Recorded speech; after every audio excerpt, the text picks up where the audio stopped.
ಅದೊಂದು ದೊಡ್ಡ ಇಮ್ಯಾಜಿನ್ ಮಾಡಲಿಕ್ಕೆ ಹೋದರೆ ಅದು ಆ ಕ್ಯಾಮರಾದ ಮುಂದೆ ನಿಂತು ನನಗೆ ಆ ಕಾನ್ಫಿಡೆಂಟ್ ಬರಬೇಕಾದ್ರೆ ನಾನು ಫಸ್ಟ್ ಥ್ಯಾಂಕ್ಸ್ ಹೇಳಬೇಕು ರಾಜ್ ಮ್ಯಾಮ್ಗೆ. ಅವನೊಂದು ಹೇಳಿದ ಮಾತು ಏನಂತ ಹೇಳಿದ್ರೆ, ನಿನ್ನ ಮಗಳಿದ್ದಾಳೆ, ಅದು ನೀನೇನು ಕಲಿಸ್ಲಿಕ್ಕೆ ಹೋಗಬಾರ್ದು. ಯಾವುದೇ ಡೈಲಾಗ್ ನೀನು ಹೇಳಿಕೊಡ್ಲಿಕ್ಕಿಲ್ಲ, ಹಾಗೆ ಯಾವುದು ಬರಲಿಕ್ಕಿಲ್ಲ. ನಾನು ಹೇಳಿದೆ ನಿನ್ನ ಕೈಯಲ್ಲಿ ಕೊಟ್ಟ ಮೇಲೆ ಮುಗೀತು, ಅದು ನಾವಲ್ಲಿ ಯಾವುದಕ್ಕೂ ನಾವು ಬರಲಿಕ್ಕಿಲ್ಲ ಅಂಥೇಳಿ. ಸೊ ಅದು ನಾನು ಏನದನ್ನು ಅಂದ್ಕೊಂಡಿದ್ದೀನೋ ಪಕ್ಕ ಅಷ್ಟೇ ಚೆನ್ನಾಗಿ ಇದು ಮಾಡಿದ್ದೇನೆ. Really thank you so much Raj. ಈಗ ಇರ್ತಿದ್ರೆ ಗ್ಯಾರಂಟಿ ಒಂದು ದೊಡ್ಡ ಹಗ್ಗಿತ್ತು ಮಾತ್ರ ಪಕ್ಕ. ತಾಯಿಯಾಗಿ ನೋಡಿದ್ರೆ ತುಂಬ ಖುಷಿ, ಬಟ್ ಈ ಟ್ಯಾಲೆಂಟನ್ನು ರೆಕಗ್ನೈಸ್ ಮಾಡಿದ ರಾಜ್. ನನ್ನ ಮಗಳಲ್ಲಿ ಇಷ್ಟು ಟ್ಯಾಲೆಂಟ್ ಇದೆ ಅಂತ ನಂಗೆ ಗೊತ್ತೇ ಇರಲಿಲ್ಲ. First of all thank you Raj ಮಾಮ. Second, you are my greatest person in my future and you got me a big opportunity in my life. Thank you. ನನ್ನ ಲೈಫಲ್ಲಿ ನನಗೆ ದೊಡ್ಡ ಫೀಲ್ ಆದದ್ದು ಇವಳು ಹುಟ್ಟಬೇಕಾದ್ರೆ ತುಂಬ ಕಷ್ಟಪಟ್ಟಿದ್ದೆ, ಬಟ್ ಈಗ ಆ ಫೀಲೆಲ್ಲ ಅದು ಖುಷಿಯಲ್ಲಿ ಕನ್ವರ್ಟ್ ಆಗಿದೆ. ಆ್ಯಕ್ಚುಲಿ ಏನಿತ್ತು ಅಂತ ಹೇಳಿದರೆ, ರಾಜ್ ಬಿ ಶೆಟ್ಟಿ ಸೆಲೆಕ್ಟ್ ಮಾಡಿದ್ದಾರೆ ಅನ್ನೋದೇ ದೊಡ್ಡ ವಿಷಯ ಒಂದು. ಆ್ಯಂಡ್ ಅದು ನನ್ನ ಮಗಳು ಅನ್ನೋದು ಇನ್ನಷ್ಟು ಖುಷಿ, ತುಂಬ ಖುಷಿ ಆಯಿತು. ರಿಯಾಕ್ಷನ್ ಹೆಂಗಿತ್ತು ಅಂದರೆ, ನಾನು ಫಸ್ಟ್ ಕೇಳಿದ್ದು ರಾಜ್ 100% ಪಕ್ಕ ಹೌದಾ. ಬೊಂಬಾಟ್ ಸಿನಿಮಾ ನೋಡ್ತಾ ಇರುವಂಥ ಕನ್ನಡದ ಎಲ್ಲ ಪ್ರೇಕ್ಷಕರಿಗೆ ನಮಸ್ಕಾರ. ನಾನು ಸೂರಜ್ ಮಂಗಳೂರು. ಟಾಬಿ ಸಿನಿಮಾನ ನೀವೇನಾದರೂ ನೋಡ್ಕೊಂಡು ಬಂದಿದ್ದರೆ ಈ ಮಗುನ ನೀವು ಖಂಡಿತವಾಗ್ಲೂ ನೋಡಿರ್ತೀರ. ಆಕೆಯ ನಟನೆಯನ್ನು ಖಂಡಿತವಾಗ್ಲೂ ಇಷ್ಟಪಟ್ಟಿರ್ತೀರ. ಮಗುನ ಮಾತಾಡಿಸ್ತೀನಿ, ಅದರ ಜೊತೆಗೆ ತಂದೆ ತಾಯಿ ಜೊತೆ ಕೂಡ ಮಾತಾಡ್ತೀನಿ. ಬಹುಶಃ ಫಸ್ಟ್ ಟೈಮ್ ಆ್ಯಕ್ಟ್ ಮಾಡಿರಬಹುದು ಅಂತ ಅನ್ಕೋತೀನಿ. ರಾಕೇಶಣ್ಣ, ಎಸ್, ಏನು ಹೇಳ್ತೀರಿ? ಹೇಗೆ ಅಂತ ಹೇಳಿದರೆ, ನಾನು ನಿಜವಾಗ್ಲೂ ಈ ಒಂದು ಅವಕಾಶ ನನಗೆ ಸಿಗುತ್ತೆ ಅಂತ ನಾನು ಅಂದ್ಕೊಂಡಿರಲಿಲ್ಲ. ಬಟ್ ಅವಕಾಶ ಬಿಡಿ, ಅವಳು ಮಾಡಿರೋವಂಥ ನಟನೆಯನ್ನು ಒಬ್ಬ ತಂದೆಯಾಗಿ ನಾನು ಮೆಚ್ಕೊಳ್ಳೋದು ದೊಡ್ಡ ವಿಷಯ. ಆದರೆ ನಾವು ಏನೇ ಇರಲಿ, ಒಂದು ಅಭಿನಯವನ್ನು ಮೆಚ್ಕೊಳ್ಳೋದ್ರಲ್ಲಿ ತಪ್ಪಲ್ಲ. ಆದರೆ ನನ್ನ ಮಗಳು ಮಾಡಿದ್ದಾಳೆ ಅಂತಲ್ಲ, ಅದ್ಭುತವಾಗಿ ಮಾಡಿದ್ದಾಳೆ. ಇಟ್ಸ್ ಅ ಫ್ಯಾಂಟಾಸ್ಟಿಕ್, ತುಂಬ ಚೆನ್ನಾಗಿ ಮಾಡಿದ್ದಾಳೆ. ನನಗೆ ಶಾಕ್, ನನ್ನ ಮಗಳ ಇಲ್ಲಿ ಯಾಕೆ ಮಾಡ್ತಾ ಇದ್ದಾಳ ಅಂತೇಳಿ. ಯಾಕಂತ ಹೇಳಿದರೆ, ಅವಳು ಒಂದು ಸಲನೂ ಇಲ್ಲಿವರೆಗೆ ಕ್ಯಾಮರಾ ಫೇಸ್ ಮಾಡಿದ್ದು ಅಂತ ಇರಲಿಲ್ಲ. ಒಂದು ಸಾಂಗಲ್ಲಿ ಒಂದು ಸಲ ಮಾಡಿಲ್ಲ, ಸಣ್ಣವಳಿರುವಾಗ. ಸೊ ಆಗ ಅವಳು ಬೇಬಿ, ಆಗ ಏನು ಇದಿರಲಿಲ್ಲ. ಬಟ್ ಒಂದು ಬೆಳ್ಳಿ ತೆರೆಯಲ್ಲಿ ನೋಡೋದು, ಆ ದೊಡ್ಡ ಪರದೆಯಲ್ಲಿ ನೋಡೋದು ಅಂತ ಹೇಳಿದರೆ ಅದೊಂದು ತಂದೆ ತಾಯಿಗಿರುವಂಥ ಖುಷಿ ಬೇರೆ. ಆದರೆ ಅವಳು ಮಾಡಿರೋಂಥ ಅಭಿನಯ ಇದೆಯಲ್ಲ, ಇಲ್ಲಿ ಮುಟ್ಟುತ್ತೆ. ಫ್ಯಾಂಟಾಸ್ಟಿಕ್ ಆಗಿ ಮಾಡಿದ್ದಾಳೆ, ತುಂಬ ಖುಷಿ ಆಗ್ತಾ ಇದೆ. ಎಸ್, ಮಗು ಹೆಸರು ಏನು? ಸ್ನಿಗ್ಧಾ. ಏನು ಕಲಿತಾ ಇದ್ದೀರಿ? 3rd standard. ಹೇಗಿತ್ತು ರಾಜ್ ಶೆಟ್ಟಿ ಅವರ ಜೊತೆಗೆ ಆ್ಯಕ್ಟ್ ಮಾಡಿದ್ದು ಫಸ್ಟ್ ಟೈಮ್? ಸೂಪರ್ ಇತ್ತು. ಅದೊಂದು ದೊಡ್ಡ ಇಮ್ಯಾಜಿನ್ ಮಾಡಲಿಕ್ಕೆ ಹೋದರೆ ಅದು ಆ ಕ್ಯಾಮರಾದ ಮುಂದೆ ನಿಂತು ನನಗೆ ಆ ಕಾನ್ಫಿಡೆಂಟ್ ಬರಬೇಕಾದ್ರೆ ನಾನು ಫಸ್ಟ್ ಥ್ಯಾಂಕ್ಸ್ ಹೇಳಬೇಕು ರಾಜ್ ಮ್ಯಾಮ್ಗೆ. ಹೇಳಿಕೊಡ್ತಾ ಇದ್ರು ನಿಮಗೆ ಎಲ್ಲರೂ? ಹಾಂ, ನನಗೆ ಸೂಪರ್ ಹೇಳಿಕೊಡ್ತಿದ್ರು. ಆಮೇಲೆ ನಾನು ಫಸ್ಟ್ ಥ್ಯಾಂಕ್ಸ್ ನನ್ನ ಅಪ್ಪನಿಗೆ, ಸೆಕೆಂಡ್ ಥ್ಯಾಂಕ್ಸ್ ರಾಜ್ ಮ್ಯಾಮ್ಗೆ, 3rd ಥ್ಯಾಂಕ್ಸ್ ದೇವರಿಗೆ. ಎಲ್ಲರಿಗೆ ಸಹ ನಂದು ದೊಡ್ಡ ಥ್ಯಾಂಕ್ಸ್. ಅಮ್ಮನಿಗೆ ಸಹ ಒಂದು ಥ್ಯಾಂಕ್ಸ್. ಅಮ್ಮ ಏನು ಹೇಳ್ತಾರೆ? ನನ್ನ ಮಗಳಾಗಿ ತಾಯಿಯಾಗಿ ನೋಡಿದ್ರೆ ತುಂಬ ಖುಷಿ, ಬಟ್ ಈ ಟ್ಯಾಲೆಂಟನ್ನು ರೆಕಗ್ನೈಸ್ ಮಾಡಿದ ರಾಜ್. ನನ್ನ ಮಗಳಲ್ಲಿ ಇಷ್ಟು ಟ್ಯಾಲೆಂಟ್ ಇದೆ ಅಂತ ನಂಗೆ ಗೊತ್ತೇ ಇರಲಿಲ್ಲ, ಬಟ್ ಇಷ್ಟು ಟ್ಯಾಲೆಂಟ್ ಅದು ನ್ಯಾಚುರಲಿಟಿಯಲ್ಲಿ ಬಂದಿದ್ರೆ ಥ್ಯಾಂಕ್ಸ್ ಟು ರಾಜ್. ಬಹುಶಃ ಆ ಮಗಳನ್ನು ಬಿಗ್ ಸ್ಕ್ರೀನಲ್ಲಿ ನೋಡಿ ತಾಯಿ ಎಮೋಷನಲ್ ಆದ್ರೆ ತುಂಬ ತುಂಬ ತುಂಬ. ರಾಕೇಶಣ್ಣ, ಈಗ ಫಸ್ಟ್ ಯಾರಾದರೂ ಆಗಬಹುದು ಈ ಪಾತ್ರಕ್ಕೆ ಅಂತ, ಆ ಟೈಮಲ್ಲಿ ಇದೇ ಮಗುನ ಚಾಯ್ಸ್ ಮಾಡುವಂತ ನಿಮಗೆ ರಾಜ್ ಬಿ ಶೆಟ್ಟಿ ಅವರು ಬಂದು ಹೇಳಿದಾಗ ನಿಮ್ಮ ಫಸ್ಟ್ ರಿಯಾಕ್ಷನ್ ಏನಿತ್ತು? ಆ್ಯಕ್ಚುಲಿ ಏನಿತ್ತು ಅಂತ ಹೇಳಿದರೆ, ರಾಜ್ ಬಿ ಶೆಟ್ಟಿ ಸೆಲೆಕ್ಟ್ ಮಾಡಿದ್ದಾರೆ ಅನ್ನೋದೇ ದೊಡ್ಡ ವಿಷಯ ಒಂದು. ಆ್ಯಂಡ್ ಅದು ನನ್ನ ಮಗಳು ಅನ್ನೋದು ಇನ್ನಷ್ಟು ಖುಷಿ, ತುಂಬ ಖುಷಿ ಆಯಿತು. ರಿಯಾಕ್ಷನ್ ಹೆಂಗಿತ್ತು ಅಂದರೆ, ನಾನು ಫಸ್ಟ್ ಕೇಳಿದ್ದು ರಾಜ್ 100% ಪಕ್ಕ ಹೌದಾ. ನೀನು ಕಾಮಿಡಿ ಮಾಡ್ತಾ ಇಲ್ಲ ಅಲ್ವಾ? ಯಾಕಂತ ಹೇಳಿದ್ರೆ, ನಾವು ಈಗ ರಾಜ್ ನನಗೆ ತುಂಬ ಪರಿಚಯ. ಆದರೆ ನಾನು ಎಲ್ಲೂ ಕೂಡ ಹೋಗಿ ರಾಜ್ ಹತ್ರ ಈ ರೀತಿ ಇದೆ, ನನ್ನ ಮಗಳಿಗೊಂದು ಚಾನ್ಸ್ ಯಾವತ್ತೂ ಕೇಳಲಿಲ್ಲ. ಆದರೆ ಅವನು ರಾಜ್ ಬಂದು ನನ್ನ ಹತ್ರ ಹೇಳಿದಾಗ, ನಿನ್ನ ಮಗಳು ಇದರಲ್ಲಿದ್ದಾಳೆ, ಅವನೊಂದು ಹೇಳಿದ ಮಾತು ಏನಂತ ಹೇಳಿದ್ರೆ, ನಿನ್ನ ಮಗಳಿದ್ದಾಳೆ, ಅದು ನೀನೇನು ಕಲಿಸ್ಲಿಕ್ಕೆ ಹೋಗಬಾರ್ದು.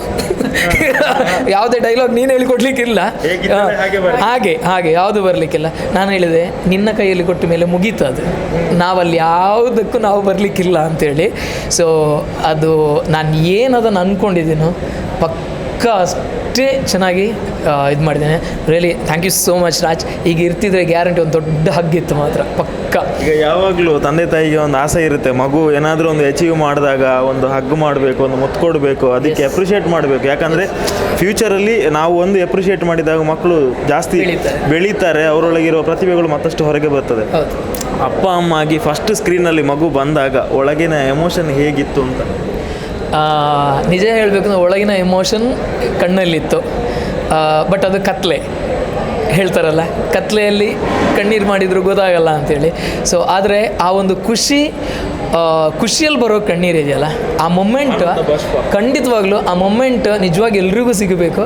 ಬಟ್ ನನಗೆ ಸಿಕ್ಕಿರೋದು ನಿಜವಾಗ್ಲೂ ಪುಣ್ಯ ನಂದು. Thank you so much. Thank you Raj, thank you. ನನಗೆ ಅದೇ ನಾನು ಹೇಳಿದಿಲ್ಲ, ಆ ಫೀಲೇ ಬೇರೆ. ನಾವು ಏನು ಅಚೀವ್ ಮಾಡಿದ್ದೇವೆ ಇಷ್ಟ ತನಕ, ಆ ಫೀಲ್ ನಮ್ಗೆ ಅದು ಏನೂ ಕಾಣಲಿಲ್ಲ. ನಾವಿಲ್ಲಿ ಏನು ಮಾಡಿದ್ದೇವೆ, ನನ್ನ ಮಗಳು ಇಲ್ಲಿ ಬಂದಿದ್ದಾರೆ ಹೇಳಿದರೆ ಅದಕ್ಕಿಂತ ದೊಡ್ಡ ಫೀಲೇ ಕಾಣಲಿಲ್ಲ ನನಗೆ. ತುಂಬ ಅಂದರೆ ನಾನು ಹೇಳ್ತೇನಲ್ಲ, ನನ್ನ ಲೈಫಲ್ಲಿ ನನಗೆ ದೊಡ್ಡ ಫೀಲ್ ಆದದ್ದು ಇವಳು ಹುಟ್ಟಬೇಕಾದ್ರೆ ತುಂಬ ಕಷ್ಟಪಟ್ಟಿದ್ದೆ.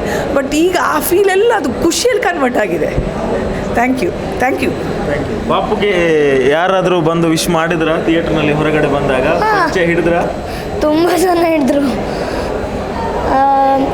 ಅದು ಫಸ್ಟ್ ನನಗೆ ನರ್ವಸ್ ಆಗಿತ್ತು ಹೇಗೆ ಬರ್ತದೆ ಅಂತ. ಆಮೇಲೆ ನಾನು ಅಮ್ಮನ ನೋಡುವಾಗ ಅಮ್ಮನ ಕಣ್ಣಿನಲ್ಲಿ ಫುಲ್ಲು ನೀರು. ಆಮೇಲೆ ಹೊರಗೆ ಬಂದಮೇಲೆ 4-5 ಜನ ಫೋಟೋ ತೆಗೆದ್ರು, ವಿಶಸ್ ಮಾಡಿದರು, ಎಲ್ಲ ಮಾಡಿದ್ರು. ಆಗ ತುಂಬ ಖುಷಿ ಆಯಿತು. ಅಲ್ಲಿ ಕ್ಯಾಮ್ರಾ ನೋಡಿ ನಮ್ಮ ಕರ್ನಾಟಕದ ಜನತೆ ನಿಮ್ಮನ್ನು ನೋಡ್ತಾ ಇದ್ದಾರೆ. ತುಂಬ ಜನ ಈ ಸಿನಿಮಾ ನೋಡಿ ನಿಮ್ಮ ಒಂದು ಪಾತ್ರನ ಇಷ್ಟಪಟ್ಟಿದ್ದಾರೆ. ಅವರೆಲ್ಲರಿಗೂ ಹಾಯ್ ಹೇಳಿ. ಹಾಯ್. ಏನಾದರೂ ವಿಶೇಷ ಹೇಳೋದಾದರೆ ಅವರಿಗೆ? ಎಲ್ಲರೂ ಮೂವಿ ನೋಡಿ ಎಂಜಾಯ್ ಮಾಡಿ ಒಂದು ಒಳ್ಳೆ ರಿವ್ಯೂ ಕೊಡಿ. Thank you. ರಾಕೇಶ್ ಅಣ್ಣ, ಫೈನಲಿ ಕರ್ನಾಟಕದ ಜನತೆಗೆ ಮಗಳನ್ನು ಈ ಸಿನಿಮಾದ ಮುಖಾಂತರ ಕನ್ನಡ ಚಿತ್ರರಂಗಕ್ಕೆ ಪಾದಾರ್ಪಣೆ ಮಾಡಿಸಿದ್ದೀರಾ. ಫ್ಯೂಚರ್ ಏನು ಅಂತ ನಿಮಗೆ ಹೊರಗಡೆ ಬಂದಾಗ ಪಬ್ಲಿಕ್ ಆಡಿಯನ್ಸ್ ತುಂಬ ಜನ ಇದ್ರು, ಸೆಲೆಬ್ರಿಟೀಸ್ ಕೂಡ ಇದ್ರು, ಏನಾದರೂ ಹೇಳಿದ್ರ? ಇಲ್ಲ, ಎಲ್ಲರೂ ಒಂದೇ ಮಾತು ಹೇಳಿರೋದು ಏನು ಅಂತ ಹೇಳಿದರೆ, ತುಂಬ ಚೆನ್ನಾಗಿ ಅದ್ಭುತವಾಗಿ ಆ್ಯಕ್ಟ್ ಮಾಡಿದ್ದಾಳೆ. ಆ ಕ್ಯಾರೆಕ್ಟ್ರನ್ನು ಯಾವ ರೀತಿ ಸ್ಕ್ರೀನ್ ಮೇಲೆ ತರಬೇಕು, ಅದಕ್ಕೆ ಏನು ನ್ಯಾಯ ಕೊಡಬೇಕು ಅದನ್ನು 100% ಕೊಟ್ಟಿದ್ದಾಳೆ. ಎಲ್ಲರೂ ಒಂದೇ ಹೇಳಿದ್ದು. ಯಾಕಂತ ಹೇಳಿದ್ರೆ ಘಟಾನುಘಟಿಗಳಿದ್ದರು ಅಲ್ಲಿ, ತುಂಬ ಸ್ಕ್ರೀನಲ್ಲಿ ಎಕ್ಸ್ಪೀರಿಯನ್ಸ್ ಆದವರು ಎಲ್ಲರೂ ಇದ್ದರು. ಸೊ ಅವರೆಲ್ಲರೂ ಅದು ಹೇಳುವಾಗ ತುಂಬ ಖುಷಿ ಆಗ್ತಾಯಿತ್ತು, ಸಾರ್ಥಕ ಅಂತ ಆಯಿತು. ಇವತ್ತಿಗೆ ನಾವೇನೋ ಒಂದು ಈ ಆರ್ಟ್ ಫೀಲ್ಡಲ್ಲಿ ಇದ್ದೀವೋ, ಸೊ ನಾವಿರೋದಕ್ಕೂ ನನ್ನ ಮಗಳು ಅಚೀವ್ ಮಾಡಿದ್ದಕ್ಕೂ ಸಾರ್ಥಕ ಅಂತ ಆಯಿತು. ತುಂಬ ಖುಷಿ ಆಯಿತು. ಆ್ಯಂಡ್ ಫೈನಲಿ ಟೋಬಿ ಬಗ್ಗೆ ಒಂದೇ ಮಾತು. ಟೋಬಿ ಅನ್ನೋದು ಏನು ಅಂತ ಹೇಳಿದರೆ, ನಾವು ಸ್ವಂತವಾಗಿ ಅನುಭವಿಸುವಂಥ ಭಾವನೆಗಳದೆಲ್ಲ ಎಲ್ಲನೂ ಫೀಲ್ ಅದು. ಓಕೆ, ಸೊ ಹೇಗಿರುತ್ತೆ ಅಂತ ಹೇಳಿದರೆ, ನಮ್ಮಲ್ಲಿರುವಂಥ ಎಲ್ಲ ಭಾವನೆಗಳನ್ನು ಒಟ್ಟು ಮಾಡಿ ಒಂದು ಮೌನದ ಕಡೆ ದೂಡುವಂಥ ಒಂದು ಚಿತ್ರ ಅಂತ ಇದ್ದರೆ ನಾನು ನೋಡಿದ ಪ್ರಕಾರ ಅದು ಟೋಬಿ, ಪಕ್ಕಾ ಟೋಬಿ. ಯಾಕಂದ್ರೆ ನಾವೆಲ್ಲವನ್ನು ಎಲ್ಲ ಭಾವನೆಗಳನ್ನು ನಾವು ಎಕ್ಸ್ಪ್ರೆಸ್ ಮಾಡ್ತೇವೆ. ಬಟ್ ಇಲ್ಲಿ ಎಕ್ಸ್ಪ್ರೆಷನ್ ಏನು ಅಂತ ಹೇಳಿದರೆ ಸೈಲೆನ್ಸ್. ಸೊ ಎಲ್ಲ ಭಾವನೆಗಳನ್ನು ಸೈಲೆನ್ಸಿಗೆ ಮಾಡುವಂಥದ್ದು ಅಂತ ಹೇಳಿದರೆ ಅದು ಟೋಬಿ. ಅದನ್ನು ಎಲ್ಲರೂ ಎಕ್ಸ್ಪೀರಿಯೆನ್ಸ್ ಮಾಡಬೇಕು. ಯಾಕಂದರೆ ಅದನ್ನು ಎಕ್ಸ್ಪೀರಿಯೆನ್ಸ್ ಮಾಡಿದರೆ ಮಾತ್ರ ನಾನು ಚಿತ್ರತಂಡದ ಬಗ್ಗೆ ಏನು ಹೇಳಲಿಕ್ಕೋ, ಯಾಕಂತ ಹೇಳಿದರೆ ಪ್ರತಿಯೊಬ್ಬರ ಕಲಾವಿದರು ಕೂಡ ಅದ್ಭುತವಾಗಿ ಮಾಡಿದ್ದಾರೆ. ಬಟ್ ಆ ಕಲಾವಿದರಲ್ಲಿ ನಮ್ಮನ್ನು ನಾವು ಕಂಡುಕೊಳ್ಳೋದಿದೆಯಲ್ಲ, ಅದು ಟೋಬಿ. ಸೊ ಎಲ್ಲ ಭಾವನೆಗಳನ್ನು ಒಟ್ಟು ಮಾಡ್ಕೊಂಡು ನೋಡಬೇಕಾದಂಥ ಚಿತ್ರ ಎಲ್ಲರೂ ನೋಡಿ. ಸೊ ಇಂಥ ಒಂದು ಚಿತ್ರವನ್ನು ನೀವು ಮಿಸ್ ಮಾಡಿಕೊಂಡ್ರಿ ಅಂದರೆ ಖಂಡಿತವಾಗ್ಲೂ ಕನ್ನಡ ಚಿತ್ರರಂಗದಲ್ಲಿ ನೀವು ಒಂದು ಅದ್ಭುತವಾದ ಚಿತ್ರವನ್ನು ಮಿಸ್ ಮಾಡ್ಕೊಂಡಿದ್ದೀರಿ ಅಂತ ಹೇಳಲಿಕ್ಕೆ ಇಷ್ಟಪಡ್ತೀನಿ. ಖಂಡಿತ. ಮಗುವಿನ ಶೂಟಿಂಗ್ ನೆನಪುಗಳು, ಎಷ್ಟು ದಿನ ಶೂಟಿಂಗ್ ಇತ್ತು ಮಗುವಿಗೆ? ಅವರು ಯಾವ ಥರ ಹೇಳಿ ಕೊಡ್ತಾ ಇದ್ರು? ಆ್ಯಕ್ಚುಲಿ ಶೂಟಿಂಗಿಗೆ ಯಾವುದಕ್ಕೆ ಸಹ ನಾನು ಹೋಗಲಿಲ್ಲ. ನನಗೆ ಆ್ಯಕ್ಚುಲಿ ಫೀವರ್ ಇದರಿಂದ ಎಲ್ಲದಕ್ಕೆ ತಂದೆ ಹೋದರು. ಬಟ್ ಅವಳ ಎಕ್ಸ್ಪೀರಿಯನ್ಸ್ ಹೇಳ್ತಾ ಇದ್ಲು, ನನಗೆ ಎಲ್ಲಿ ಸಹ ಇದಾಗ್ತಾ ಇಲ್ಲ, ಅನ್ಕಂಫರ್ಟೇಬಲ್ ಫೀಲ್ ಆಗ್ತಾ ಇಲ್ಲ. ನಾನು ಹೇಗಿದ್ದೇನೆ ಹೇಳಿದರೆ ತುಂಬ ಕಂಫರ್ಟ್ ಇದೆ. ನಮ್ಮ ಮನೇಲಿ ಹೇಗೆ ಫೀಲ್ ಆಗ್ತಾ ಉಂಟು ಹಾಗೆ, ಅಥವಾ ಸ್ಕೂಲಲ್ಲಿ ಹೇಗಿದ್ದಾರೆ, ಎಸ್ಪೆಷಲಿ ರೋಹಿತ್ ಆಗಲಿ ಶಾಮಿಲ್ ಆಗಲಿ ಎಲ್ಲರೂ ಸಹ ತುಂಬ ಕಂಫರ್ಟೇಬಲ್. ಅಂದರೆ ಅವಳಿಗೆ ಒಂದೊಂದು ಚಿಕ್ಕ ಚಿಕ್ಕ ವಿಷಯದಿಂದ ಹಿಡಿದು, ಅಂದರೆ ಈಗ ಅವಳ ಆ್ಯಕ್ಟಿಂಗನ್ನು ನೋಡಿದ್ರೆ ಎಲ್ಲವನ್ನು ನೀವು ನೋಡಿದ್ರೆ ಅದು ನ್ಯಾಚುರಲ್ ಆಗಿ ಬಂದಿದೆ. ಅಂದರೆ ನಾನು ಹೇಳ್ತೇನೆ, ಅದು ಟೀಮಿಗೆ ಕ್ರೆಡಿಟ್ ಹೋಗಿದೆ.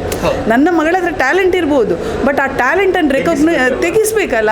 ಸೊ ಅದೆಲ್ಲ ಓದಿದ್ರೆ ಇಡೀ ಟೀಮ್, ಎಸ್ಪೆಷಲಿ ರಾಜಿಗೆ, ಬಟ್ ವಿತ್ ದ ಟೀಮ್ ಎಲ್ಲರೂ ಸಹ ಒಂದು ಚಿಕ್ಕ ಚಿಕ್ಕ ವಿಷಯಕ್ಕೆ ನಾನು ಆ್ಯಕ್ಚುಲಿ ನಾನು ಹೇಳಿದ್ರೆ ನಾನು ಇವ್ರ ಹತ್ರ ಹೇಳ್ತಾ ಇದ್ದೆ, ಡ್ರೆಸ್ ಎಸ್ಪೆಷಲಿ ಅವಳು ಹಾಕಿರೋ ಡ್ರೆಸ್ ಎಷ್ಟು ಕಷ್ಟಪಟ್ಟಿದ್ದಾರೆ ಹೇಳಿದರೆ ಆ ಡ್ರೆಸ್ ಹುಡುಕ್ಲಿಕ್ಕೆ. ನಾನು ಹೇಳ್ತೀನಲ್ಲ, ಸೊ ಅದರಲ್ಲಿ ಒಂದೊಂದು ಚಿಕ್ಕ ಚಿಕ್ಕ ವರ್ಕ್ ಗೊತ್ತಾಗ್ತದೆ. ಸೊ ನೀವು ನೋಡಿದ್ರೆ ಎಲ್ಲ ಫಿಲ್ಮ್ಸ್ ಎಲ್ಲ ಜಿಗಿವಿಗಿ ನಿಮಗೆ ಆರ್ಟಿಫಿಷಿಯಲ್ ಆಗಿ ಬಟ್ ಇಲ್ಲೆಲ್ಲ ಕಂಪ್ಲೀಟ್. ನಾನು ಒಂದೇ ವರ್ಡ್ ಹೇಳಿದ್ರೆ ಟೋಬಿ ಕಂಪ್ಲೀಟ್ ನ್ಯಾಚುರಲ್. ನಮ್ಮ ಲೈಫಲ್ಲಿ ಎಂತ ಉಂಟು ಅದೇ ಟೋಬಿ. ಶೂಟಿಂಗ್ ಸೆಟ್ಟಿಗೆ ಹೋಗಿದ್ರಿ, ಮಗುವಿಗೆ ಅವರು ಕಲಿಸಿಕೊಡ್ತಾ ಇದ್ದ ರೀತಿ, ಅಲ್ಲಿ ಅವಳು ಏಕವಚನದಲ್ಲಿ ಮಾತಾಡಿಸ್ತಾಳೆ, ಅಷ್ಟು ದೊಡ್ಡ ಪ್ರಾಯದವರಾಗಿದ್ರು ಆ್ಯಸ್ ಒಂದು ಫ್ರೆಂಡ್ ಥರ ಮಾತನಾಡಿಸ್ತಾಳೆ. ಆ ಒಂದು ತಯಾರಿಗಳು ರಾಜ್ಬಿ ಶೆಟ್ಟಿ ಅವರಿಗೆ ಹೇಳಿಕೊಡ್ತಾ ರೀತಿ, ತಂದೆ ನೀವು ಸೆಟ್ಟಲ್ಲಿ ಇದ್ರಿ ಅಂತ ಹೇಳಿದ್ರು, ಯಾವ ಥರ ಇತ್ತು ಅಂತ? ನಾನು ಫಸ್ಟ್ ಹೋದಾಗ ಅರ್ಲಿ ಮಾರ್ನಿಂಗ್ ನನಗೆ ನನ್ನ ಮಗಳಿಗೆ ದೊಡ್ಡ ಪ್ರಾಬ್ಲಮ್ ಏನು, ಬೆಳಿಗ್ಗೆ ಎಬ್ಬಿಸೋದು. ಓಕೆ, 4:45 ಗಂಟೆಗೆ ಎಬ್ಬಿಸಿ ಶೂಟಿಗೆ ಕರ್ಕೊಂಡು ಹೋಗಬೇಕಿತ್ತು. ಸೊ ಫಸ್ಟು ಹೋದಾಗ ಅದು ಸ್ಕೂಲಿದೊಂದು ಇದು ಸೀಕ್ವೆನ್ಸ್. ನಾನು ಹೋಗಿ ಶಾಮಿಲ್ ಹತ್ರ ಹೇಳಿದೆ, ರಾಜ ಹತ್ರ ಹೇಳುವಾಗಿಲ್ಲ. ಯಾಕಂತ ಹೇಳಿದ್ರೆ ಅವರು ಒಂದ್ಸಲ ಇದು ಪಾತ್ರದೊಳಗೆ ಹೋದ್ರು ಅಂದರೆ ಪಾತ್ರದಲ್ಲಿ ಇರ್ತಾರೆ, ಅಲ್ಲಿ ನಾವೇನು ಮಾತಾಡೋಕ್ಕಾಗಲ್ಲ. ಶಾಮಿಲ್ ಹತ್ರ ಹೇಳಿದೆ, ಶಾಮಿಲ್ ನನ್ನ ಮಗಳು ಮಾರೆ ನಾನು ಇಲ್ಲಿವರೆಗೆ ನೋಡಲಿಲ್ಲ ಈ ರೀತಿ ಇದು ಮಾಡಿದ್ದು, ಹೇಗೆ ಮಾಡ್ಬೋದಲ್ಲ ಅಂತೇಳಿ. ಶೂಟ್ ಸ್ಟಾರ್ಟ್ ಆಗಿರಲಿಲ್ಲ. ಅವ ಹೇಳಿದ, ರಾಕೇಶನ್ನ ನೀವೇನು ಹೆದರಬೇಡಿ, ರಾಜ್ ಇರುವಾಗ ಏನು ವರಿ ಇಲ್ಲ, ಅವಳು ಮಾಡ್ತಾಳೆ ಅಂತೇಳಿ. ಓಕೆ, ಫಸ್ಟ್ ಇದು ಸೀಕ್ವೆನ್ಸು ಸ್ಕೂಲಲ್ಲಿ ಅವರು ಇಬ್ಬರು ಮಾತಾಡುವಂಥದ್ದು. ಇಷ್ಟು ಉದ್ದ ಡೈಲಾಗ್ ಇದೆ ಅದರಲ್ಲಿ, ಅದು ಒಂದೇ ಟೇಕಲ್ಲಿ ಹೇಳಬೇಕು. ರಾಜ್, ಸಂಯುಕ್ತ ದೊಡ್ಡ ದೊಡ್ಡ ಆರ್ಟಿಸ್ಟ್ಗಳು, ಇವಳು ನಡುವಲ್ಲಿ ಕೂತ್ಕೊಂಡಿದ್ದಾಳೆ, ನಾನು ಹಿಂದೆ ನಿಂತ್ಕೊಂಡು ಹೀಗೆ ಹಿಡ್ಕೊಂಡಿದ್ದೇನೆ. ದೇವರೇ, ಎಸ್, ಆಲ್ ಈಸ್ ವೆಲ್. ಅದು ಆಲ್ ಈಸ್ ವೆಲ್ ಆ ಟೈಮಲ್ಲಿ ಹಿಂಗೆ ಇತ್ತು. ಆಯಿತಾ, ಎಲ್ಲ ಆಯಿತು. ಅದು ಫುಲ್ ಕಂಪ್ಲೀಟ್ ಶೂಟ್ ಆಯಿತು. ಶೂಟಾಗಿ ಬಾಸಿಲ್ ಕಟ್ ಅಂತ ಹೇಳಿದ್ರ, ರಾಜ್ ಬಂದು ಹೇಳಿದ, ಅಲ್ಲಿ ಇದು ಬಂದು ಒಳ್ಳೆ ಜಾಸೂಸ್ ಥರ, ಈಗ ಯಾರು ಜಾಸೂಸಿ ಮಾಡ್ತಾರೆ ಅವ್ರು ಹೇಳ್ದಂಗಿತ್ತು ಅದು ಅಂತೇಳಿ. ಈ ಸಂಯುಕ್ತ ಅವ್ರದ್ದು ಮೇಡಮ್ ಇದ್ದರು, ಅವ್ರು ಹೇಳಿದ್ದು, ಅವಳು ಬೇರೆ ಏನಾದರೂ ಇದು ಆ್ಯಕ್ಟಿಂಗ್ ಕ್ಲಾಸಿಗೆ ಹೋಗಿಲ್ಲ, ಇಲ್ಲ ಬೇರೆ ಯಾವುದಾದ್ರೂ ಮಾಡಿದಾಳೆ, ಇಲ್ಲ ಅದ್ಭುತವಾಗಿ ಮಾಡಿಲ್ಲ ಅಂತ. ಸಾರ್ಥಕ ಅಂತ ಆಯಿತು. ಅಮ್ಮ, ಇಷ್ಟು ನಾನು ಏನು ಹೆದರಿದ್ದೆ ಅದು ಅಲ್ಲಿ ಕಂಪ್ಲೀಷನ್ ಆಯಿತು. ಆ್ಯಂಡ್ ಇದಕ್ಕೆಲ್ಲ ಕ್ರೆಡಿಟ್ ರಾಜ್ಗೆ ಹೋಗ್ಬೇಕು. ಯಾಕಂತ ಹೇಳಿದ್ರೆ ರಾಜ್ ಹೆಂಗೆ ಕಲಿಸ್ತಾನೆ ಅಂತ ಹೇಳಿದರೆ, ನ್ಯಾಚುರಲಾಗಿ ಮಾತಾಡ್ತಾ ಅವರನ್ನು ಆ ಒಂದು ಪಾತ್ರಕ್ಕೆ ತಗೊಂಡು ಬರ್ತಾನೆ. ಆ ರೀತಿ ನಿಜವಾಗ್ಲೂ ಒಬ್ಬ ದಕ್ಷ ನಿರ್ದೇಶಕ, ಒಂದು ಪಳಗಿರೋ ನಿರ್ದೇಶಕನಿಗೆ ಇರಬೇಕಾದಂಥ ಒಂದು ಕ್ವಾಲಿಟಿ ಏನಿದೆ ಅದು ರಾಜ್ ಹತ್ರ ಇದೆ. ಯಾಕಂತ ಹೇಳಿದ್ರೆ ನನ್ನ ಮಗಳು ಫಸ್ಟ್ ಟೈಮ್ ಕ್ಯಾಮ್ರಾ ಫೇಸ್ ಮಾಡ್ತಾ ಇರೋದು. ಅವ್ರು ಏನು ಹೇಳ್ಕೊಡ್ಲಿ, ಅಲ್ಲಿ ಕ್ಯಾಮ್ರಾ ಇದೆ, ಇಲ್ಲಿ ಇದಿದೆ, ಅದಾಗ್ತದೆ, ಇದಾಗ್ತದೆ, ಆ್ಯಕ್ಷನ್ ಹೇಳ್ತದೆ, ಏನೂ ಇಲ್ಲ. ಸುಮ್ಮನೆ ಹಾಗೆ ನಿಂತ್ಕೊಂಡ್ರು, ಹೇಳಿದ್ರು ಸ್ಟಾರ್ಟ್ ಮಾಡಿ, ಇವಳು ಹಂಗೆ ಡೈಲಾಗ್ ಹೇಳಿದ್ದು, ಆ್ಯಕ್ಟ್ ಮಾಡಿದ್ದು. ಸೊ ಏನಂತ ಹೇಳಿದ್ರೆ ಅದೇ ಕಲಿಸುವಂಥ ರೀತಿ ಹೇಗೆ ಅಂತ ಹೇಳಿದರೆ, ಅವರಲ್ಲಿ ಆ್ಯಕ್ಟ್ ಮಾಡ್ತಾ ಇದ್ದಾರೆ, ನೀನು ಹೀಗೆ ಮಾಡಬೇಕು ಅನ್ನೋದಲ್ಲ, ನೀನು ನ್ಯಾಚುರಲಾಗಿ ಹೀಗಿರ್ತೀಯ ಅಷ್ಟೇ, ನೀನು ಹೀಗಿರ್ತೀಯ, ನೀನು ಹೀಗೆ ಮಾತಾಡ್ತಾ ಹೋಗು. ಅದು ರಾಜ್ ಮಾಡಿರೋಂಥ ಇದು. ಸೊ ಪ್ರತಿಯೊಂದು ಇದರಲ್ಲೂ ಕೂಡ ಇದು ರಾತ್ರಿ ಶೂಟ್ ಆಗುವಂಥದ್ದು ಇರ್ಬೋದು, ಅರ್ಲಿ ಮಾರ್ನಿಂಗ್ ಶೂಟ್ ಇರ್ಬೋದು, ಪ್ರತಿಯೊಂದು ಕೂಡ. ಆಮೇಲೆ ಅವಳದು ಶೂಟ್ ಆದ ಕೂಡಲೇ ಹೇಳ್ತಾಯಿದ್ರು, ಅವಳದು ಆಯಿತು, ಬೇಕಾದರೂ ಹೋಗಿ ಮಲಗಲಿ, ಆಮೇಲೆ ನಾನು ಕರಿತೇನೆ, ಕರ್ಕೊಂಡು ಬನ್ನಿ. ಸೊ ಹಾಗೆ, and it's a fantastic experience, ಅದ್ಭುತವಾದ ಅನುಭವ. ಆ್ಯಕ್ಟ್ ಮಾಡಿರೋದು ಸ್ಕೂಲಲ್ಲಿ ಹೊರಗಡೆ ಎಲ್ಲ ಗೊತ್ತಾಗಿದೆಯಾ ಅಂತ? ಹೌದು, ಗೊತ್ತಾಗಿದೆ. ಯಾಕಂತ ಹೇಳಿದರೆ ಫಸ್ಟ್ ಟ್ರೇಲರಲ್ಲಿ ಬರುವಾಗ ಟ್ರೇಲರಲ್ಲಿ ನೋಡ್ಕೊಂಡ್ಬಿಟ್ಟು ಅಲ್ಲಿವರೆಗೆ ರಾಜ್ ಹೇಳಿದರು, ಯಾರಿಗೂ ಯಾವುದನ್ನು ಹೇಳುವಂಗಿಲ್ಲ, ಟ್ರೇಲರ್ ಬರುವಾಗ ಗೊತ್ತಾಗುತ್ತೆ. ನಾನು ಟ್ರೇಲರಲ್ಲಿ ನನ್ನ ಮಗಳದ್ದು ಇರಲಿಕ್ಕಿಲ್ಲ ಅಂತ ಅಂದ್ಕೊಡ್ತೀನಿ. ಬಿಕಾಸ್ ರಾಜ್ಯದ ಟ್ರೇಲರ್ ಹೆಂಗಿರುತ್ತೆ ಅಂತ ಹೇಳಿದರೆ, ಅದು ಮೂವಿಯನ್ನು ನಾವು ನಮ್ಮ ಅದೇ ಹೇಳ್ತಾರೆ, ಮನಸ್ಸಿಗೆ ಹುಳ ಬಿಡೋದು ಅಂತೇಳಿ, ಆ ರೀತಿ ಇರುತ್ತೆ ಟ್ರೇಲರ್ಸ್ ಎಲ್ಲನೂ ಕೂಡ. ಸೊ ನಾನು ಹಾಗೆ ಮಗಳದಷ್ಟು ಬರಲಿಕ್ಕಿಲ್ಲ. ಬಟ್ ಟ್ರೇಲರಲ್ಲೇ ಮಗಳನ್ನು ನೋಡುವಾಗ ತುಂಬ ಖುಷಿ ಆಯಿತು. ಒಂದು ಫಸ್ಟ್ ಟೈಮ್. ಆಮೇಲೆ ನಾನಂದೆ ಒಂದ್ಸಲ ನಾನು ಎಡಿಟಿಂಗ್ ಆಗುವ ನೋಡ್ತೇನೆ, ನೋಡುವ ಅಂತೇಳಿ. ಇಲ್ಲ, ಅದು ನೀನು ಸ್ಕ್ರೀನಲ್ಲಿ ನೋಡಿದರೆ ಅದರ ಫೀಲ್ ಬೇರೆ. ಹಾಗೆ ನಾವು ಯೋಚನೆ ಮಾಡಿದ್ವಿ, ಎಲ್ಲೂ ಹೋಗ್ಲಿಕ್ಕಿಲ್ಲ, ಸ್ಕ್ರೀನಲ್ಲೇ ನೋಡೋದು ಅಂತೇಳಿ. ಸೊ ಹಾಗೆ. ಆ್ಯಂಡ್ ಸ್ಕೂಲಲ್ಲಿ ಹೆಂಗೆ ಅಂತ ಹೇಳಿದರೆ, ಫಸ್ಟ್ ಅವರಿಗೂ ಗೊತ್ತಿರಲಿಲ್ಲ, ಯಾರಿಗೂ ಗೊತ್ತಿರಲಿಲ್ಲ. ನಾನು ಖಾಲಿ ಅಲ್ಲಿದ್ದು ಸಿಸ್ಟರ್ ಹತ್ರ ಹೋಗಿ ಹೇಳಿದ್ದೆ, ಈ ರೀತಿ ಒಂದು ಮೂವಿಗೆ ಇದು ಸಿಕ್ಕಿದೆ, 4 ದಿನ ರಜೆ ಬೇಕು ಅಂತೇಳಿ. ಅವ್ರು ಹೇಳಿದರು, ಎಕ್ಸಾಮ್ ಇರುವಾಗ ರಜೆ ಕೊಡ್ಲಿಕ್ಕೆ ಆಗೋದಿಲ್ಲ. ನಾನು ರಾಜಿ ಫೋನ್ ಮಾಡಿ, ರಾಜಿ ಈ ಡೇಟಲ್ಲಿ ಎಕ್ಸಾಮ್ ಇದೆ, ಟೆನ್ಷನ್ ಮಾಡ್ಕೋಬೇಡ, ಆ ಡೇಟ್ ಬಿಟ್ಟು ನಾನು ಇದು ಕೊಡ್ತೇನೆ, 4 ಡೇಸ್ ಬಿಫೋರ್, ಆಮೇಲೆ ಎಕ್ಸಾಮ್ ಆದಮೇಲೆ ಅಂತೇಳಿ. ಸೊ ಆಯಿತು ಅಂತ ಹೇಳಿದೆ. ಹಾಗೆ ಸಿಸ್ಟರ್ ಹೇಳಿದರು, ಚೆನ್ನಾಗಿ ಮಾಡು, ಗಾಡ್ ಬ್ಲೆಸ್ ಯು ಅಂತೇಳಿ ಕಳಿಸಿದರು. ನಿಜ ಹೇಳ್ತೇನೆ, ಅವ್ರು ಏನು ಆಶೀರ್ವಾದ ಮಾಡಿದ್ದಾರೆ, ಖಂಡಿತವಾಗ್ಲೂ ಆಶೀರ್ವಾದ ಫಲಿಸಿದೆ ಅಂತ ನಾನು ಅನ್ಕೋತೀನಿ. ಸೊ ಹಾಗೆ ತುಂಬ ಸಪೋರ್ಟ್. ಆಮೇಲೆ ಪ್ರತಿ ಸಲನೂ ಕೂಡ ಇವಳು ಆ್ಯಕ್ಟ್ ಮಾಡಿದಾಳೆ ಅಂತ ಗೊತ್ತಾದ ಮೇಲೆ ಅಲ್ಲಿ ನಿಂದೇನು ಕ್ಯಾರೆಕ್ಟ್ರು ಫಸ್ಟೇ ಕಂಡೀಷನ್ ಆಗಿದೆ, ಯಾವ ಕ್ಯಾರೆಕ್ಟರ್ ಬಗ್ಗೆ ಏನು ಹೇಳೋಂಗಿಲ್ಲ, ರಿವೀಲ್ ಆಗಲಿಕ್ಕಿಲ್ಲ ಅಂತೇಳಿ. ಸೊ ನಾನು ಮೊನ್ನೆ ಒಂದು ಇದಕ್ಕೆ ಹೋದಾಗ ಸಿಸ್ಟರ್ ಹೇಳಿದರು, ಸರ್ ನಾನು ನಿಮ್ಮ ಮಗಳ ಹತ್ರ ಕೇಳಿದೆ ಏನು ಕ್ಯಾರೆಕ್ಟರ್ ಅಂತ. ಅವಳು ಹೇಳ್ತಾ ಇದ್ದಾಳೆ ಅಪ್ಪ ಏನು ಹೇಳಬಾರ್ದು ಅಂತ ಹೇಳಿದ್ದಾರೆ ಅಂತ ನನ್ನ ಮೇಲೆ ಹಾಕಿಬಿಟ್ಟಿದ್ದಾಳೆ. ನಾನಂದೆ ಅದು ಅವ್ರು ಹೇಳಿದ್ದಾರೆ ಸೆಟ್ಟಲ್ಲಿ ರಿವೀಲ್ ಮಾಡೋ ಹಂಗಿಲ್ಲ ಮ್ಯಾಮ್ ಅಂತೇಳಿ. ಸೊ ತೊಂದರೆ ಇಲ್ಲ ಮೇಡಮ್, ತೊಂದರೆ ಇಲ್ಲ ಸರ್, ಚೆನ್ನಾಗಿ ಮಾಡಿದ್ದಾಳೆ, ಅದು ಟ್ರೇಲರಲ್ಲೇ ಗೊತ್ತಾಗುತ್ತೆ, ಫಿಲ್ಮ್ ನಾವು ನೋಡ್ತೀವಿ ಅಂತ ಹೇಳಿದರು. ಹಾಗೆ ಟೋಟಲಿ ಈ ಕ್ಷಣ ಎಲ್ಲರೂ ನೀವು ಎಮೋಷನಲ್ ಆಗಿದ್ದೀರಿ. 100%. ಬಹುಶಃ ಮಗಳು ಹುಟ್ಟಿದ ದಿನ ಹೇಗೆ ನೆನಪಿಟ್ಕೊಂಡಿದ್ದೀರೋ ಅದೇ ಥರ ಇವತ್ತು ಅವಳು ಬೆಳ್ಳಿ ಪರದೆಯಲ್ಲಿ ಬಂದ ದಿನವನ್ನು ಕೂಡ ನೀವು ಯಾವತ್ತೂ ಮರೀಲಿಕ್ಕಿಲ್ಲ. ಆ್ಯಂಡ್ ಈ ಇಮೋಷನ್ಗೆ ಇನ್ನೊಂದು ರೀಸನ್ ಏನು ಅಂತ ಹೇಳಿದ್ರೆ ಮೂವಿ ಫೀಲ್ ನನ್ನ ಮಗಳು ಮಾಡಿದಾಳೆ ಅನ್ನೋದು ಒಂದು ಕಡೆಯಿಂದ ಇದ್ದರೆ, ಇನ್ನೊಂದು ಕಡೆಯಿಂದ ಈ ಮೂವಿ ಕೊಡುವಂಥ ಏನು ಅನುಭವ ಇದೆಯಾ ಅದನ್ನು ನಾವು ಅನುಭವಿಸಲೇಬೇಕು. ಅವು ಅನುಭವಿಸಿದಾಗ ಮಾತ್ರ ಈ ರೀತಿ ನಮಗೆ ಈಗ ನೋಡಿ ನಾನು ಗೋಡೆಗೆ ಹೊರಗೆ ನಿಂತಿದ್ದೇನೆ ಅನ್ನೋದು ನನಗೆ ಫೀಲ್ ಆಗ್ತಾ ಇಲ್ಲ. ಬಿಕಾಸ್ ಆ ಒಂದು ಇನ್ನೂ ಆ ಕ್ಯಾರೆಕ್ಟರ್ ಏನಿದೆ, ಆ ಮೂವಿದು ಇಫೆಕ್ಟು ಇನ್ನೂ ಮನಸ್ಸಿಂದ ಬಿಟ್ಟು ಹೋಗ್ತಾ ಇಲ್ಲ. ಅದು ಹೇಳ್ದಂಗೆ ಟೋಬಿ ಕಾಡ್ತಾನೆ ಇರ್ತಾನೆ ಪಕ್ಕ. ರಾಜ್ಮಾಮನಿಗೆ ಏನಾದರೂ ಹೇಳ್ತೀರಾ? First of all, thank you, Raj Mama. Second, you are my greatest person in my future, and you got me a big opportunity in my life. Thank you. ಒಳ್ಳೆಯದಾಗಲಿ ರಾಕೇಶ್ ಅಣ್ಣ. ಇದು ನಮ್ಮ ಟಾಬಿ ಸಿನಿಮಾದಲ್ಲಿ ಒಂದು ಪ್ರಮುಖ ಪಾತ್ರ ಮಾಡಿದಂಥದ್ದು. ಪಾತ್ರ ಏನು ಅಂತ ನಾವು ಇಲ್ಲಿ ಹೇಳೋದು ಬೇಡ, ಜನಗಳು ಥಿಯೇಟ್ರ್ನಲ್ಲಿ ಬರಲಿ, ಥಿಯೇಟ್ರಿಗೆ ಬಂದು ಟಾಬಿ ಸಿನಿಮಾ ನೋಡಿದವರು ಖಂಡಿತವಾಗ್ಲೂ ನೋಡಿ ಇಲ್ಲಿ ಮುಖ. ಈ ಮಗುನ ಯಾವುದೇ ಥಿಯೇಟ್ರಲ್ಲಿ ಸಿಕ್ಕರು ಮಾತಾಡಿಸಿ ಅಪ್ರಿಷಿಯೇಟ್ ಮಾಡಿ. ಈಗ ತಾನೇ ಒಂದು ಬೆಳೆಯುವ ಸಿರಿ ಮೊಳಕೆಯಲ್ಲಿ ಅಂತ ಹೇಳ್ತಾರೆ, ಫ್ಯೂಚರಲ್ಲಿ ಒಂದು ದೊಡ್ಡ ಸ್ಟಾರ್ ಆಗಿ ಆ್ಯಕ್ಟರ್ ಆಗಿ ತುಂಬ ಹೆಸರು ಪಡೀಲಿ ಅಂತ ಹೇಳಿ ವಿಶ್ ಮಾಡ್ತೇನೆ. ಒಳ್ಳೆಯದಾಗಲಿ.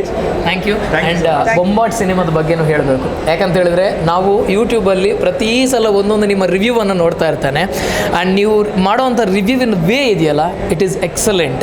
ಇದು ನಾನು ಹೊಗಳ್ತಾ ಇರೋದಲ್ಲ, ನಾವು ಯಾವಾಗಲೂ ಗಂಡ ಹೆಂಡತಿ ಯಾವಾಗಲೂ ಕೂತ್ಕೊಂಡು ಹೇಳಲಿಕ್ಕೆ ಉಂಟು.